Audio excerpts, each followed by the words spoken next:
Kalau ini saya alami Pak, semua alami. Dibungkus.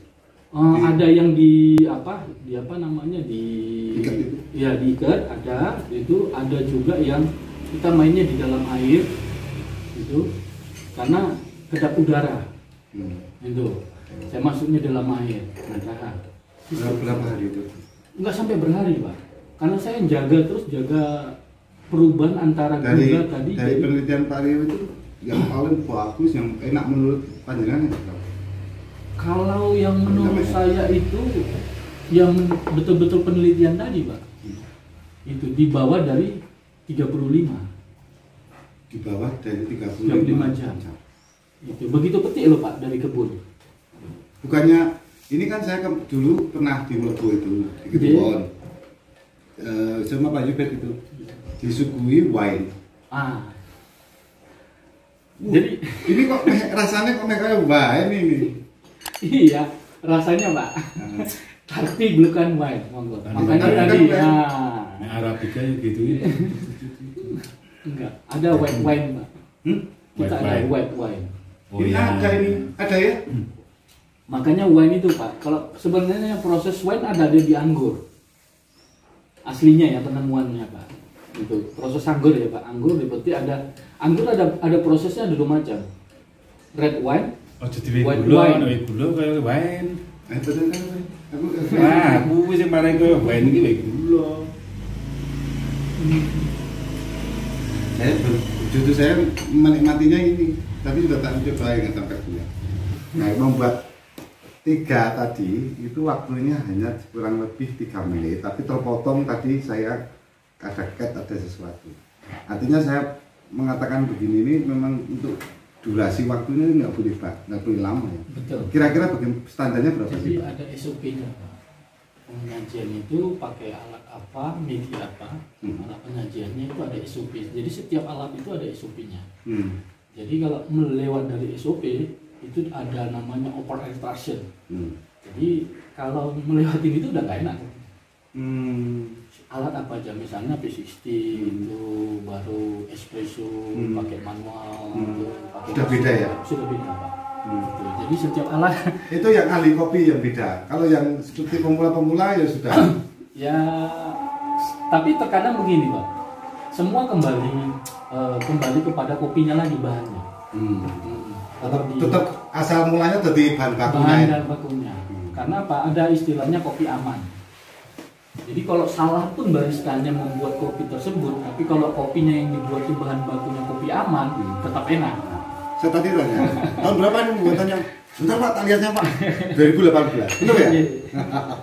Karena gini Pak, maaf adik-adik ini mereka itu kan 4 bulan Pak praktek di sini. Gitu. Jadi saya awal bulan awal tujuan mereka datang kemari kan pertanian Pak. Gitu. Jadi saya push dulu di pertanian, ya di kebun. Karena kalau saya push nanti saya jenjang kemari, nanti fokusnya nggak ada ke belakang. Gitu. Jadi sama mereka saya katakan memang kita fokus di kebun dulu. Kalau di sini nanti dulu. Nanti bulan-bulan akhir baru nanti saya mulai ajarkan kemari. Tahapannya udah betul. Memang harus begitu. Iya, tapi kisi-kisinya saya kasih dalam buat kopi. Gitu. Itu Pak. Ya saya terima kasih Pak mungkin kedatangan Bapak kemari. Ya. Saya terima kasih banyak. Itu mungkin itu yang kita harapkan ya Pak Segi ya kemarin ya dari kemarin. Gitu. Dan harapan saya juga karena kita temanya dari bahan baku Pak. Ya kan lahannya yang di Munto Pak itu. Dulu kan saya sangat sayang kan gitu bahan baku di Munto itu kenapa nggak kita polis sedemikian rupa itu supaya ada nilai sesuatu nilai yang lebih baik di dalamnya gitu. Polisnya gimana? Monggo nanti apanya kan pihak sekolah yang tahu ya Pak ya seperti apa ini kinerjanya gitu. Tapi saya yakin ada sisi-sisi yang lain yang bisa kita apain ya Pak untuk seperti Bapak bilang itu kalau kopi barista otomatis kan bahan bakunya dulu gitu. Bahan bakunya yang diperbaiki itu seperti kemarin kan saya lihat saya ada komplain sedikit ya, Iya. kopi-kopi yang ditumpuk seperti itu saya lihat sendiri gitu. Itu sudah kita apa? Sudah ya. Kemarin sudah kita ganti, sudah kita kering ulang semuanya, kemudian karungnya juga kita ganti pakai karung goni, kemudian penyimpanannya juga sudah kita kasih apa? Alas di bawah ya, berapa? pakai planet ya. Itu berapa ya? 25 cm kira-kira ya. Iya. Jadi lumayan agak kering. Tapi ya itu Pak, coba dicek dulu yang dari bawah ke atas, apalagi mumpung hujan ini Pak. Iya. Dan Ya. kalau bisa Pak, besok itu jangan berupa biji yang dari sana, tapi masih Gelondong. gelondong. Karena kalau penyimpanan lebih bagusnya di gelondong. Kalau biji nanti kalau udah jamuran kena langsung Iya, biji. iya. Tapi Kalau gelondong, jamur masih di masih dalam. bisa. Ya. Betul, Pak. Ini sebagian memang masih Iya. separuh kita buler, separuh kita simpan dalam bentuk gelondong. Saya tetap di sini sampai ada 2016 2015 Pak Kopinya. kopinya. Yang Dalam bentuk juara gelondong. ya, yang juara bawa kopi Temanggung di Atlanta kan kopi dari sini Pak. Kopi saya, proses saya, Japa Temanggung Bung, Pak. Itu kan branding saya. Iya, juara 2 di Atlanta, juara 8 di apa namanya? Kriterianya apa? Ya, Kriterianya apa sih antaranya? Kriteria lomba itu apa? Salah satunya kualitas. Ini. organik. Organik tentunya Pak. Satu organik, masalahnya kalau saya bilang saya organik, ya kita nggak bisa bilang sepenuhnya. Tapi bagaimana organik tersebut yang semi organik tadi bisa kita desain di prosesnya tadi pasca panennya. Menjadi organik. Nah, Sebetulnya kalau dari awal dari proses budidaya kopi, ini kan Pak Rio kan kalau dari kebun kita sendiri jelas tahu. Iya. Saya yakin tahu persis kapan nyemprotnya, kapan pupuknya, yang diberikan apapun tahu. Kembali kalau ada petani, Pak Rio ini saya punya kopi, dibeli. Oh iya, kan kita proses budidayanya kan mohon maaf, walaupun menurut saya kalau di tingkat petani ini kalau dibedakan organik jelas nggak bisa. Tapi kalau dikatakan semi organik bisa, karena kebutuhan pupuk kimianya sangat sedikit, dia sudah banyak menggunakan sasar cairnya, kan gitu kan? iya. Nah, tadi karena Pak Rio ahli, sehingga ini prosesnya jadi tadi itu organik. Kalau saya bilang begini Pak, di Temanggung kan ada 2 jenis kopi yang produktif ya, yang lebih walaupun dia ada Liberica, ada Kaloran dan sekitarnya masih ada Liberica 1-2 ya masih ini. Tapi yang produktif itu kan Robusta dengan Arabica, gitu. Sering yang saya katakan, ini ada yang saya pelajari di lapangan. Jangan samakan petani Robusta dengan petani Arabica. Beda. Mindsetnya beda. Robusta adalah pure petani kopi. Karena menganut apa? Menganut budidayanya agroforestry. Monggo. Daerah-daerah di Temanggung sini, itu kalau saya bilang boleh katakan semuanya organik gitu Pak. Karena budidaya agroforestry. Tanaman apa aja dia tanam. Gitu. Tapi intinya adalah kopi. Itu. Ini petani tahunan Pak. Kalau di Robusta. Tapi kalau di Arabica, maaf ya Pak. Kalau di Arabica nggak bisa dikatakan petani kopi yang pure dengan petani kopi. Ini ini adalah petani musiman. Monggo Bapak coba lihat.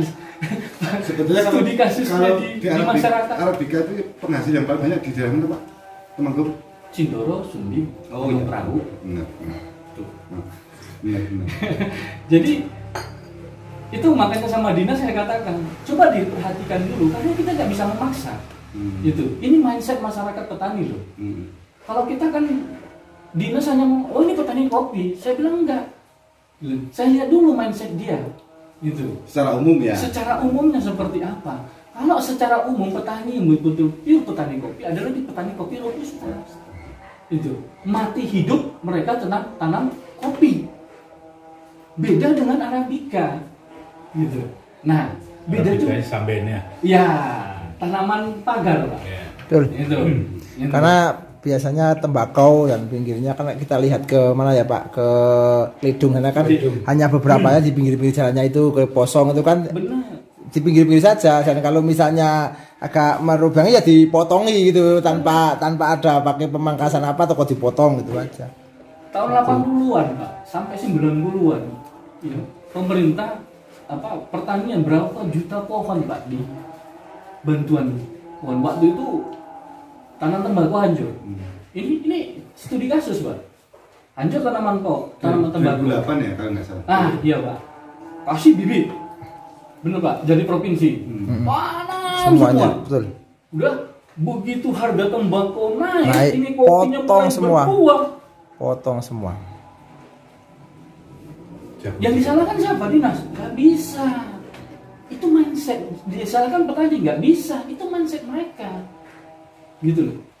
Mindset mereka kalau musiman mana lebih menguntungkan tanaman tadi dan bisa lebih ini menjanjikan, itu yang dia tanam. Begitu Lombok api harganya. Betul.